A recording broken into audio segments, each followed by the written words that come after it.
New World Order Decision Time with NATURENETSCHOOL.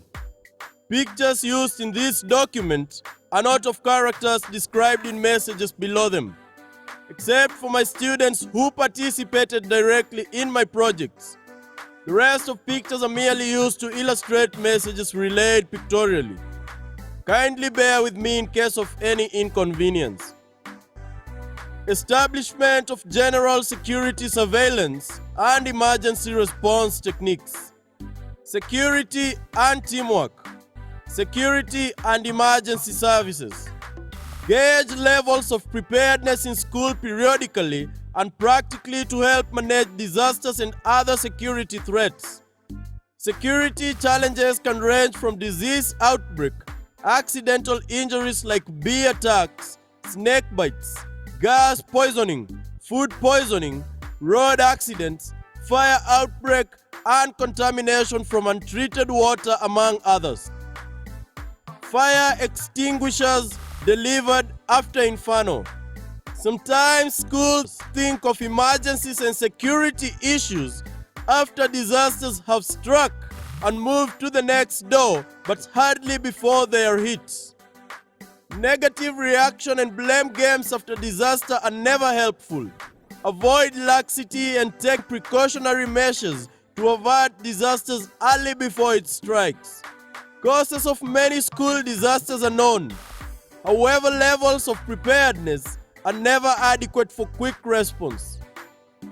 The following proposals are some basic precautionary measures that school can use to boost their levels of preparedness against disaster. Create Security Surveillance and Emergency Response Unit, SSERU, with a branch within the student leadership.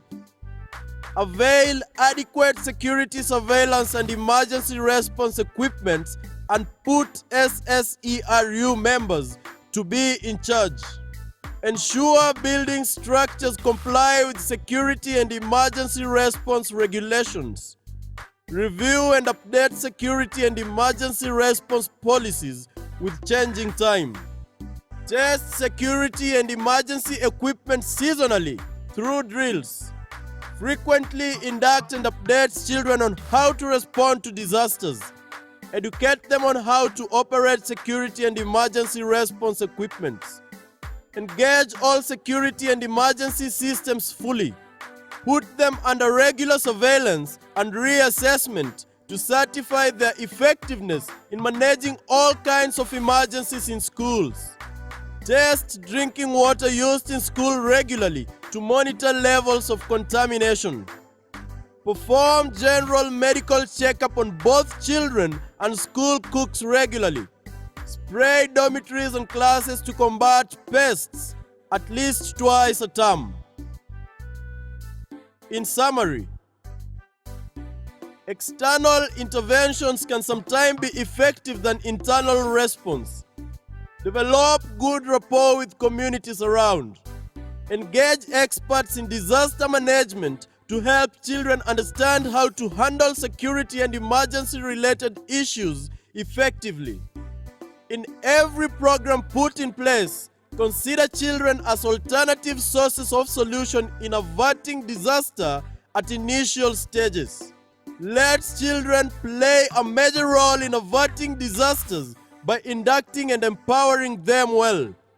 Utilize their numbers and combined energy for their benefit. Never view children only as potential sources of disasters. View them as potential sources of solution, and they will never disappoint.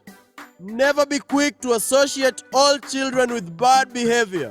Instead, involve their combined energy to manage challenges in schools. Evacuate hostels in minutes. Response to disasters may be initiated as a game. A competition to evacuate people with all items from dormitories and to put out a fire can be very exciting as a game. Induct a group on methods of monitoring possible sources of laxity that calls for quick response in school. Use student leadership posts of SSERU to mobilize children for quick response to disaster and as a career development program through role modeling. Scouts and disaster management. Empower Scout Club as a leadership unit for nurturing security surveillance and emergency response skills in school. Based on their discipline mode of training, Scouts can be very resourceful in schools if well utilized. Form a special branch of security and emergency response battalion within student leadership with Scouts in school.